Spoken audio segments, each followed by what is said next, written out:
حضرت آدم علیہ نبینا والی صلاۃ والسلام کی اللہ تبارک و تعالیٰ نے جب تخلیق فرمائی، اللہ کی شان دیکھیں، اللہ نے حضرت آدم علیہ السلام کو مٹی سے پیدا فرمایا، اور جب ارادہ فرمایا کہ حضرت آدم کو پیدا کرنا ہے تو حضرت عزرائیل کو یہ حکم دیا کہ زمین سے مٹی لے کر آئے۔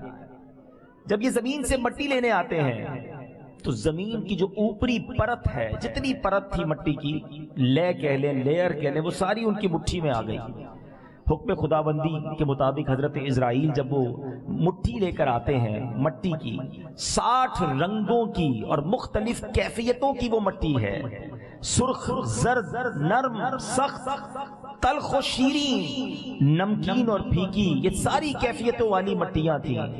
سبحان اللہ۔ اب یہ وجہ یہ ہے، تفسیر ساوی میں ہے کہ آپ دیکھتے ہیں ہم سب آدم کی اولاد، کوئی میٹھا ہے، کوئی نمکین ہے، کوئی کڑوا ہے، کوئی کالا ہے، کوئی گورا ہے۔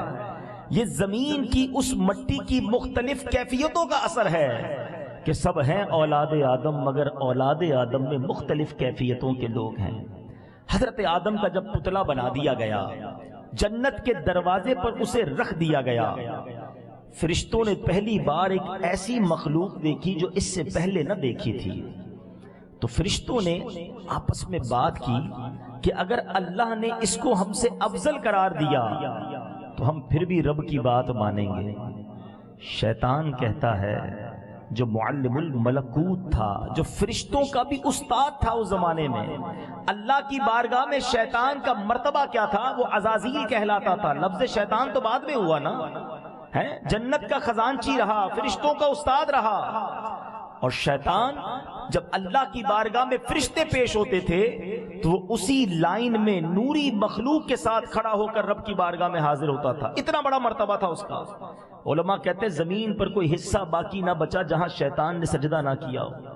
اتنے 1000 سال رب کی عبادتیں کی، مگر شیطان کہتا ہے اگر اس کو مجھ پر مقدم قرار دیا گیا تو میں نے اپنا سربراہ، میں نے اپنا سردار اس کو نہیں ماننا۔ اور شیطان نے حضرت آدم علیہ السلام کے اس مبارک جو ابھی جس میں روح نہیں ہوئی تھی، جو مٹی کا پتلا تھا، اس پر تھوک دیا۔ تکبر میں آ کر، غرور میں آ کر اس پتلے پر تھوک دیا۔ اب میں بڑی عجیب بات بتانے جا رہا ہوں۔ تفسیر روح البیان میں مفتی صاحب لکھتے ہیں کہ جو میری اور آپ کی ناف میں جو جگہ ہے نا، یہ پہلے یہ ناف کا سوراخ نہیں تھا۔ اللہ نے جو کمپلیٹ حضرت آدم کا پتلا بنایا تھا وہاں یہ ناف کی جگہ نہ تھی۔ یہ وہی جگہ ہے جہاں شیطان نے تھوکا تو اس مٹی کو وہاں سے نکال دیا گیا۔ مگر اس مٹی کا ہوا کیا؟ اس مٹی سے کتا بنایا گیا۔ علماء کہتے ہیں کتے میں 3 چیزیں ہوتی ہیں، انسان کے قریب بھی ہو جاتا ہے، مانوس بھی بڑا ہوتا ہے، ساری رات جاگتا ہے، اور کبھی کبھی کاٹ بھی لیتا ہے۔ فرمایا یہ 3 چیزوں کا اثر ہے۔ بنا انسان کی مٹی سے ہے، اس لیے انسان سے سب سے زیادہ قریب جانوروں میں کتا ہو جاتا ہے۔ ساری رات کیوں جاگتا ہے؟ جبریل امین کے اس مٹی پر ہاتھ لگے ہیں، اور کاٹتا اس لیے ہے کہ شیطان کا تھوک بھی اس میں شامل ہے۔ بہرحال اب حضرت آدم کی اس پتلے کے اندر روح کو داخل کیا گیا۔ پہلا جملہ جیسے ہی زبان تک روح پہنچی، ناک تک روح پہنچی، آپ کو چھینک آئی، آپ کی زبان سے جو پہلا جملہ نکلا الحمدللہ، اور رب عز و جل نے جواب دیا یرحمک اللہ، یعنی اللہ تجھ پر رحمت نازل فرمائے۔ اب فرشتوں کو حکم دیا گیا کہ حضرت آدم کو سجدہ کرے۔ اب یہ بڑی یونیک بات ہے کہ یہ سجدہ کب ہوا تھا؟ یاد رہے یہ کوئی 2 4 5 منٹ کا سجدہ نہ تھا، یہ جمعہ کا دن تھا۔ اور جب فرشتوں کو سجدے کا حکم دیا گیا تو سب سے پہلے حضرت جبرائیل سجدے میں چلے گئے، پھر حضرت میکائیل گئے، حضرت اسرافیل گئے، حضرت عزرائیل، اور پھر سارے مقرب فرشتے سجدے میں چلے گئے۔ یہ جمعے کے روز وقت زوال تک، وقت زوال سے لے کر عصر تک کا سجدہ ہوا تھا، فرشتے سجدے میں رہے، مگر ابلیس نے انکار کر دیا۔